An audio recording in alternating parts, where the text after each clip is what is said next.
This is the Bud Rebel Show, and I'm interviewing someone who's going to make me look good, if that's possible. Her name is Brittany, and she's got to have a lot of talent. She's a very talented makeup artist. Is that correct, Brittany? Yes, yes. Thank you, by the way. I hope at this interview you look a little better. You got a nice orange shirt on to make it look a little more sparkling, so forth like that. So, Brittany, tell me about how you got into this makeup artist, where it came from, what you want, how you got into the whole thing. So to be honest, I was like a huge tomboy growing up, and I was always drawing. I was like, people thought I was actually going to be an animator at one point, and I got into makeup accidentally, which was this was like way before Google bought YouTube, and like makeup tutorials weren't really well known then.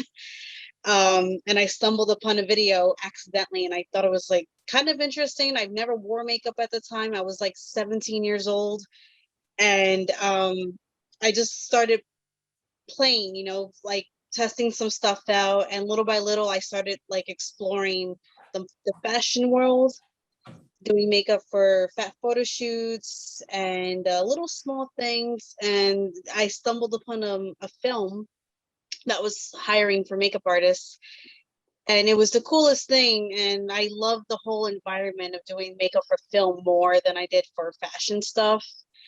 So that's what I kind of focused on for years. It's just going from doing regular beauty stuff to doing special effects, learning how to do prosthetics, and Well, see, you're past makeup. You're all the way to special effects. You're creating almost creatures. I said. I think I seen something that Mina was making. That was one of your creatures. I think you made, right? Is that right? One of the yeah, skits. I did a zombie. I did a lot of zombies actually. I always have fun with that. I'm a huge movie person, so especially horror films. So anytime I get to make something scary or creatures or anything like that, I'm all for it. So you can, when someone says I'm going to make a zombie, do you have an image in your head already, or do they have to direct you the way they want it to be? Like, because right now I guess there's a whole bunch of different zombies. You have different looks in zombies. Am I correct? There's the newly dead, the old dead, right? There's a whole different thing even on that. Oh yeah, there's so much you can do literally, and especially like with film these days, how you have like slow rotting decaying zombies, or you got the rage virus. Oh, by the way, I'm hoping no one in the audience is eating as you're talking about the zombies, but go ahead. Oh, I'm sorry. That's all right. Go ahead. Well, yeah, sometimes I'll have somebody ask me for a particular wound or something. If they don't give me any kind of direction, I just kind of play around with what I can do. I usually have to look at, I don't know if this sounds terrible, but sometimes I have to look at crime scene photos of dead Nice. bodies, get like indication of how certain things would look. Which is funny because I took forensics in high school, and I am so bad at looking at certain images. Like I cringe, but I force myself to do it just so I can make sure whatever I make is accurate. Do you ever get grossed out by the creatures and things that you make? You ever like say, "Oh my gosh, that's really horrible"? I mean, it's great, but it's horrible. Don't get me wrong. It's great that you did it, but it's pretty disgusting to look at. I mean, you ever find that happen to yourself? Not grossed out, but creeped out. Um, one of the one of the models I worked on, she had me do like a doll like look on her, but it was like supposed to look like a porcelain broken doll with her eyes looking enlarged and everything. And she was a really small person, like she's like 4'10", and she's also a circus performer, so she does all the bendy tricks, contortionist. So when I finished her makeup, she started twisting and contorting, and it just creeped me out with the way the makeup. I was just like, all right, well, this is going to give me nightmares. You have nightmares of what you create, huh? That's pretty interesting. And when people go, when people create these images, like these crazy images that they create, like that you're gonna design. Sometimes you got to come out with something totally new, I guess, right? There's some things that it never was even made before, right? That you're coming out with. You're creating. Yeah, like kind of like it depends on what they want to, how they want to go about it. Like sometimes I'll get requests where they're like, I want to do like, a monster photo shoot or a monster short. This is and they'll send me like a mood board. Some of them are very well prepared for it, but then when they'll come about like a person who'll be like, oh, I'm not quite sure what I want. I just know I want it to look scary or I want it to look a little different. What I would try to do is come up with like as many inspiration photos as I could find. If I can't find anything that I'm thinking about, I'll just draw it up instead and send them an image. Like, is this what you had in mind? Does this work? And we usually kind of go from there. We build up.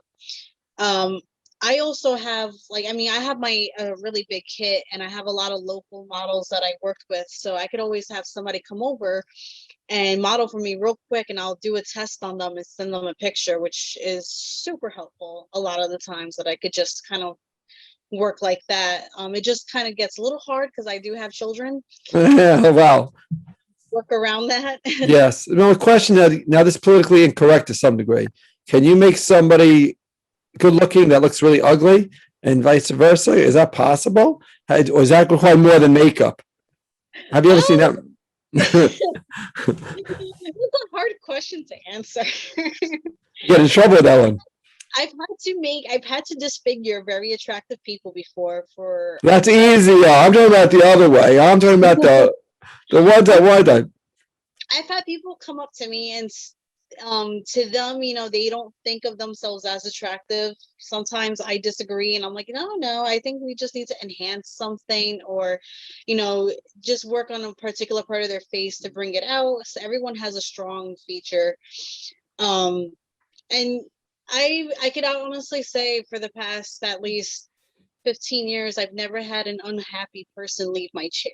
Oh, very good. Well, unless they're supposed to look unhappy, then that'd be a different story. But so and how long does it take to like the longest you've ever taken to make somebody into whatever creature, whatever? How long does it take the makeup to take? I think the longest project I've ever had was so there's two I could think of. One was a model where I made her into Sally from Nightmare Before Christmas. And I didn't have body paint and I didn't have an airbrush machine. So what I actually did was I used a bunch of eyeshadow, which is a very, very long process because it didn't only go on her face. It went on her neck, her chest, her hands. Like this girl was very blue. Wow.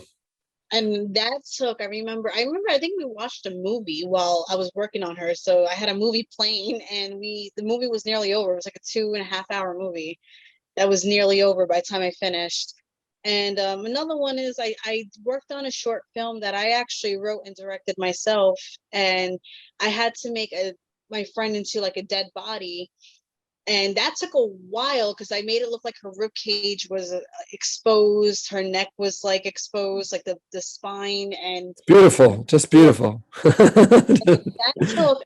that took like about 3.5 hours, I think a little longer. And I'm a little annoyed at that because she's only on the film for like 3 seconds. Wow. Yeah. You see all that hard work for like 3 seconds. It's still a pretty decent short, but like that reminds me of Brittany. That reminds me when you go to like on a cruise and they come up with these ice sculptures and they're like beautiful, like animals, and then everyone just ignores it and eats the fruit. And you're like, you watch it for a second, and then after that, everyone eats the fruit. I'm sure those things take a long time too. It's the same idea. Hours. Yeah, it's amazing when it comes to art. You work really hard on something, and it's just like it's done. Even if it's like it's amazing how. But like what you do, it can leave an impression for a long time. I mean, everyone knows Freddy Krueger. Everybody knows Halloween. Everyone knows the whole thing with it. Now, the effects that you do is a real makeup, the real hard work type thing. There's a lot of CGI now doing it, stuff like that. Does that affect? Can they put that into is that a different whole element in the whole industry? Where they're actually just doing it out of computer simulations instead of doing it out of makeup. Is that happening combination nowadays?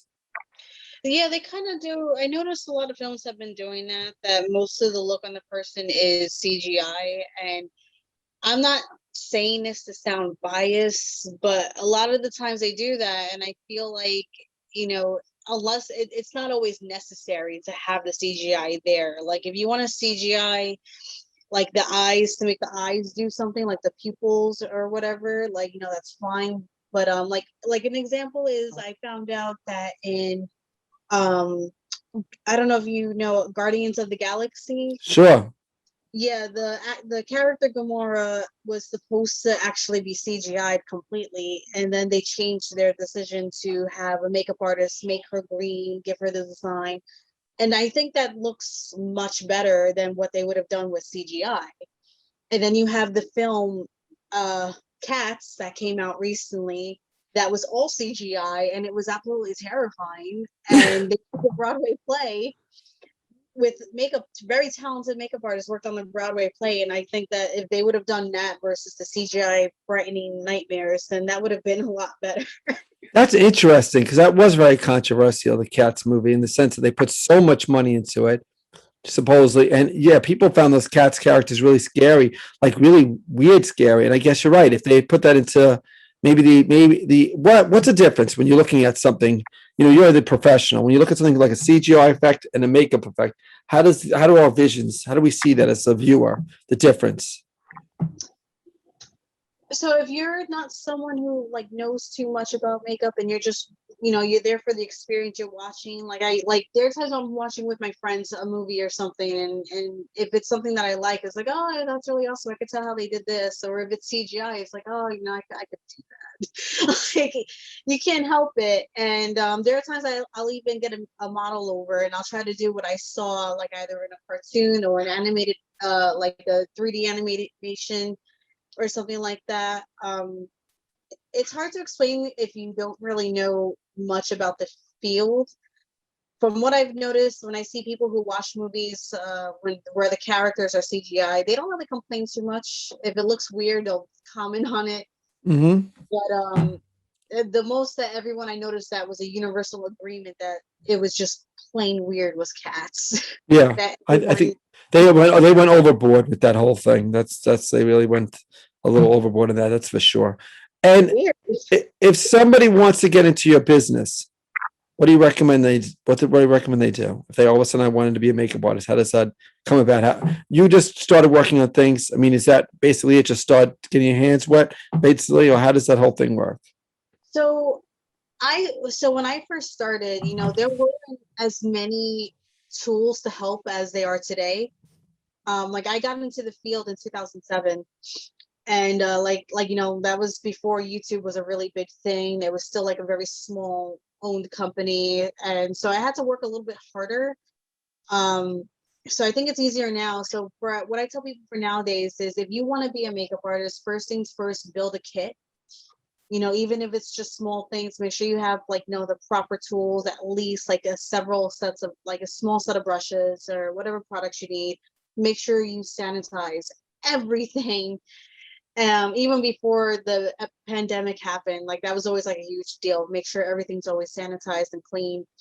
And practice on yourself, practice on people with different face shapes, eye shapes. And if you want to stick to just working on clients, just work on as many friends and family. If you want to go into the fashion field, I would look up, if wherever you're from, like local photographers, try to build a portfolio, message as many people as you can, build up your social media, show your work off. Always keep practicing, always keep making as much content. If you want to get into film, it depends on where you're from, I feel, because everywhere is different. I happen to be lucky and I'm in New York. There's a lot of filmmakers out here. I'm trying to become a filmmaker myself now. Oh, great. And I just tell people, wherever you're from, go join us in Facebook group. New York, like I'm in New York, so I'm in a bunch of New York City filmmakers, photo shoots, everything. Nowadays, like I don't really have to do it too much. I just kind of get called from recommendations, which That's helps. great. Yeah, so I guess after a while, it's word of mouth that builds up as you get more and more involved in things. People start to know what you do. Yeah, that's great. And we have a little surprise here. If I remember correctly, you're going to be doing some makeup very shortly on me and my project, if that's correct. Oh, coming up. I think that's where you're working with Mina on a project that we're going to be secretly coming together very shortly in May, if I remember correctly. I always tell I Mina, don't. happy birthday. And so I on this one, it's going to be a little different. I don't know if she told you about it. Did she tell No, you? Did she warn you yet?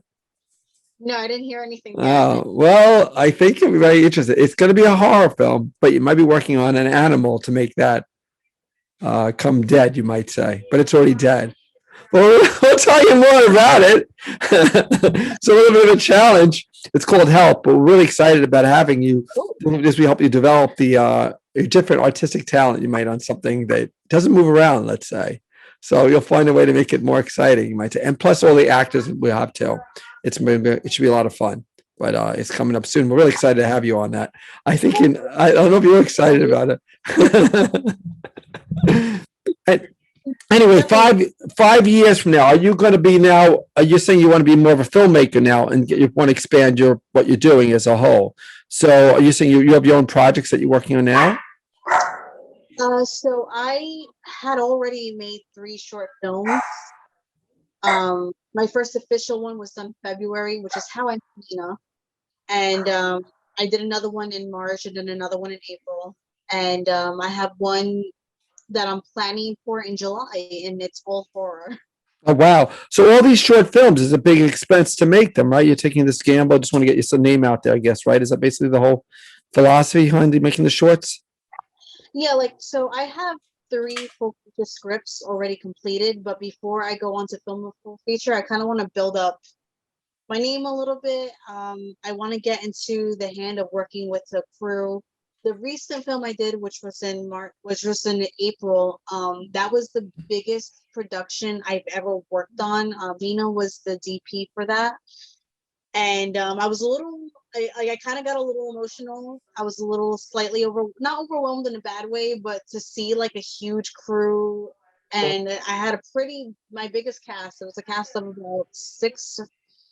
So I was heavily nervous, and I'm super excited for when this finally comes out. And I do love makeup. Like I've been asked before, like, are you gonna quit doing makeup and just focus on film? And I cannot ever put my brushes down forever. Hmm. It can't happen. So Did you have a big break when this whole coronavirus happened? Right, you weren't able to do as much as you normally got to do. Correct with that whole thing. yeah, because not only did the pandemic happen, and we all had to be quarantined, but I was also pregnant. Oh And wow! so I was really stuck, and I really couldn't, Sure. especially after the baby was born. So I think I did my first project was just this past February, where I filmed instead of doing a photo shoot. Mm, that's crazy. It's been a tough time for all of us all. It's really, but at least maybe it helps you expand your field by having the time to learn more new things. I would say probably at that time you probably you learned new techniques while it was quieter and stuff like that. Am I correct? Oh yeah. I got pretty lucky with the first 2 films that I just did, because they were very low budget and the crew was very understanding of the situation. We all just wanted to create again after having such a long pause. So, but right now for my film in July, I'm actually building up a budget for that one because I really want that one to like scare the crap out of people. That's good. That's good. That's a nice goal. That's my goal too. Don't worry about it. The one we're doing too. We want to create if you can create fear in hours, that'll be very good as well. We'll be very happy. So Yeah, and it's funny because the one I'm doing in July, I wrote it as a play first, and it was a play that I did years back, and it had such a positive reaction. I love the audience reaction to it, and I'm in Staten Island, so we have like a local news over here, and they picked it up because they were coming in to watch, and they seem to enjoy it. So to see that play actually become a film now, like it means a lot to me. let me ask you, what is your favorite film makeup that you've seen recently in a movie? My favorite film makeup. Oh man, that's hard. There's so many to pick. Well, like it's top. What comes to your mind initially? I mean, where do you see like if you would ask the viewers to notice the difference between good makeup and bad makeup in a film, which films would you say is just for both those? That's an interesting way of looking at that, right? So the movies I say that have the pretty good makeup work done, I always start with Beetlejuice. V. Neal was the makeup artist for that, and she was absolutely incredible with her work.